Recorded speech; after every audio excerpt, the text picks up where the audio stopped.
예, 그런데 파르메데스는 근본적으로 유물론자입니다만은 플라톤의 관념론의 원조라고 봅니다. 지금 여기서 유물론과 관념론은 유물론은 만물의 본질을 물질로 본 것이고 관념론은 만물의 본질을 정신으로 본 것이죠. 이제 그 차이인데요. 그런데 플라톤도 마찬가지로 그 존재 불변성, 불멸성에 관한 이론을 주장을 하죠. 그게 바로 이제 플라톤의 이데아론이죠. 그런데 그런 존재의 불멸성과 불변성의 그 관점은 바로 파르메데스의 이론을 수용했다. 뭐 이렇게 볼 수가 있겠습니다. 파르메데스는 존재 불변성과 불멸성을 물질 세계를 중심으로 이해를 했습니다만 그것을 플라톤은 이데아 이론으로 이제 발전을 시킨 것입니다. 이데아는 물질이 아니라 정신적 존재, 관념적 존재죠. 그래서 이제 결국 그런 관점에서 볼 때 파르메데스는 플라톤의 하나의 원조다 이렇게 볼 수가 있습니다. 자, 플라톤은 사물 자체가 불변하는 것이 아니라 사물 자체가 불변한다라고 봤던 것은 바로 파르메데스의 입장이죠. 그런데 플라톤은 그렇게 본 것이 아니라 그 사물의 본질, 본체, 이데아. 이데아는 이제 여기서 이제 물질이 아니라 관념이죠. 내지는 정신이죠. 플라톤은 이데아라는 정신세계, 관념적 존재가 사물 존재의 본체다. 이렇게 봤던 것이죠.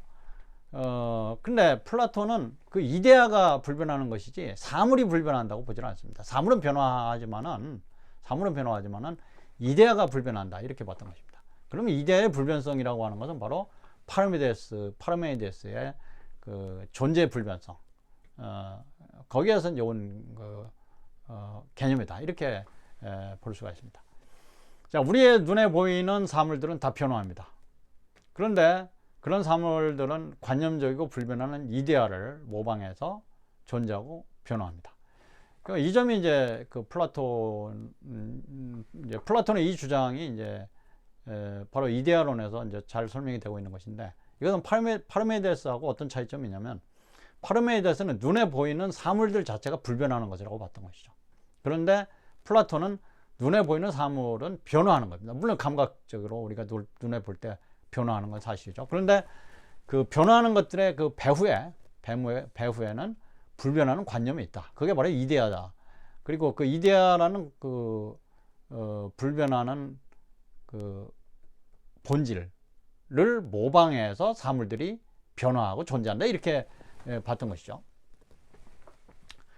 자, 그러니까 결국 플라톤은 그 파르메데스의 그 근본 교리를 관념론으로 해석했다. 이렇게 얘기를 할 수 있겠고요. 예. 이제 그런 측면에서 파르메데스는 플라톤에게 영향을 줬다. 따라서 플라톤은 파르메데스에게 영향을 받은 것은 의심 없는 사실이다. 이렇게 얘기를 할 수 있습니다. 자, 근데 이제 파르메데스는 플라톤에게만 영향을 준 것이 아니라 또 유물론자들에게도 영향을 줍니다. 그래서 결국 그 데모크리토스와 같은 유물론, 데모크리토스의 원자론, 뭐 이런 것은 바로 파르메데스의 유물론의 어떤 하나의 그 유물론의 그 줄기에 서 있다. 뭐 이렇게 또 얘기를 할 수가 있겠죠. 자, 이것을 우리가 이제 좀 도표로 보자면은 파르메데스의 존재론, 그건 유물론이죠. 사물 자체가 불변하는 속성을 가지고 있다라고 하는 것 아닙니까? 근데 이것이 이제 플라톤에 와서 이데아론으로 이제 발전을 하게 되고, 플라톤의 이데아론은 바로 관념론으로 이제 발전하게 된 것이고, 또 한 가지는 이제 그 파르메데스의 유물론은 데모크리토스의 원자론, 또 유물론으로 발전했다.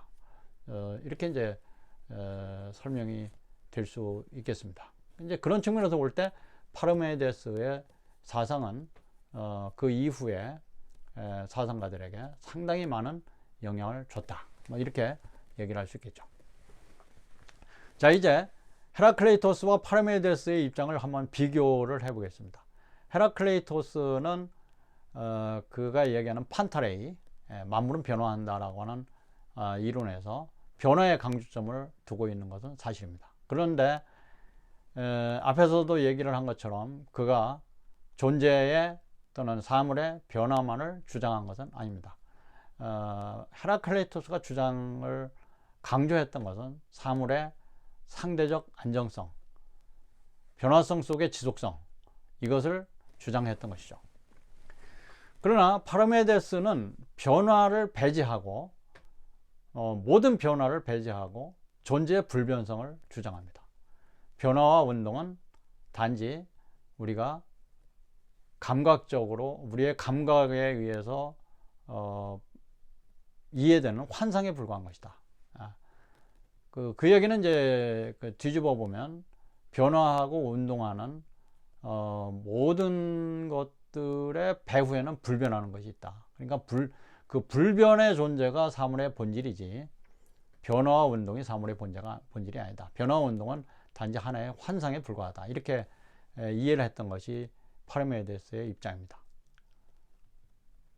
그래서 이것을 좀 더 이제 얘기를 하면 감각은 우리에게 변화한다.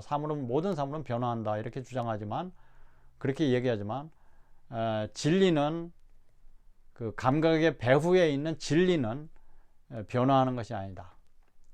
또 그런 진리는 감각을 통해서 이해가 되는 것이 아니라 불변하는 이성 내지는 사고를 통해서 그 불변의 진리가 이해된다. 사물의 본질이 그런 우리의 사고와 이성을 통해서 이해된다. 그 사물의 불변하는 본질은 감각이 아니라 우리의 이성과 사고를 통해서 추구될 수 있다. 이렇게 봤던 것이죠. 자, 이제 파르메데스의 입장은 플라톤의 사상으로 발전했고 그것이 더 나아가서 아리스토텔레스의 사상으로 발전합니다. 자, 플라톤은 앞에서 얘기한 헤라클레이토스와 파르메데스 두 사람의 사상을 종합한 것이다. 그것은 사물의 본질적인 불변성, 또 불변하는 본질, 그것은 바로 이데아고, 이데아는 관념적인 것이고 정신적인 것인데 우리의 눈에 보이는 사물들은 그 눈에 안 보이는 그런 관념인 이데아를 모방해서 변화해 나가는. 그러니까 우리 이제 이것을 보면은 이제 플라톤의 사상을 이제 이데아 세계는 파르메데스의 그 불변성과 이제 연관이 되고 이데아를 모방해서 변화해 나가는 현실 세계, 감각 세계의 변화는 헤라클레이토스의 사상과 접목이 되어 있다. 이렇게 또 볼 수가 있습니다. 그래서 이제 참된 지식, 참된 진리는 그 파르메데스가 얘기하는 것처럼 영원하고 불변하는 것이어야 한다. 그래서 조금이라도 변화가 있다면 그것은 참된 것이 될 수가 없다. 그렇다면 플라톤이 볼 때는 우리가 눈으로 볼 수 있고 감각할 수 있는 세계는 변화하기 때문에 거기에선 참된 지식, 참된 진리가 나올 수가 없다고 본 것이죠. 그러면 참된 진리는 영원하고 불변하는 그것은 더 이상 물질적인 것이 될 수가 없는 것입니다. 비물질적인 형상, 바로 이것이 이데아죠. 그래서 이제 플라톤은 세계를 둘로 구분한 것입니다. 하나는 우리가 눈으로 볼 수 있는 감각 세계고, 감각 세계는 변화하는데 또 하나의 세계는 이데아 세계죠. 이데아 세계는 불변화. 근데 감각 세계의 변화가 그냥 변화하는 것이 아니라 이데아의 본질에 따라서 본질을 모방하면서 변화한다. 본질에 따라서 변화한다. 이렇게 봤던 것이죠. 자, 그래서 이제 이 관점이 플라톤의 이데아론은 파르메데스적인 관점이다. 이렇게 본다면 그 감각세계, 현상세계, 이것은 헤라클레이토스적인 관점이다. 뭐 이렇게 얘기를 할 수 있겠습니다. 네. 자, 근데 이런 관점은 아리스토텔레스에 와서 이제 완성이 된다. 이제 고대 철학에서 이제 완성이 된다. 이렇게 볼 수 있는데, 이제 플라톤의 종합을 더 발전시켰다. 이렇게 볼 수 있습니다. 그래서 이제 아리스토텔레스는 궁극적인 존재는, 또 본질적인 존재는 물질적인 것이 될 수 없다. 비물질적인 것이다. 내지는 신적인 것이다. 그것은 변화되는 것이 아니다. 불변하는 것입니다.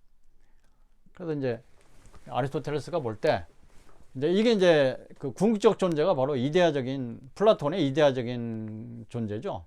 뭐 신적 존재 이렇게 얘기하고, 그것은 변화되지 않는 것이고, 물질적인 것이 아니죠. 비물질적인 존재고, 이제 그것을 이제 아리스토텔레스가 얘기를 했던 것이고, 그 다음에 또 한 가지는 물질적 존재는 변화한다.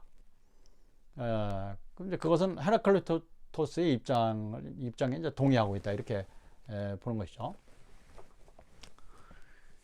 예. 근데 이제 아리스토텔레스는 플라톤의 이데아론을 이렇게 이제 발전시킵니다. 형상과 진료. 형상은 사물의 본질이죠. 뭐 불변성. 이렇게 얘기를 하고, 진료는 그 형상을 물질적인 것으로 드러내는, 변화는 물질적인 것으로 드러낸 것이 바로 진료다. 그러면 진료는 물질 세계인데, 물질 세계는 그냥 아무렇게나 변화하는 것이 아니라 형상의 본질에 따라서 변화합니다. 그래서 자연 세계가 변화함에도 불구하고 어떤 지속성을 가지고 있고, 또 동일성을 유지하고, 그런 측면으로 본 것이죠. 그것은 앞에서 헤라클레이토스가 얘기한 것처럼 그 자연 만물의 상대적 지속성, 변화하면서도 어떤 동일성을 유지한다. 이것은 이제 아리스토텔레스의 관점에서 보면 형상에 따라, 형상과 진료가 같이 있고, 형상에 따라 이제 그 물질 세계가 변화해 나가는.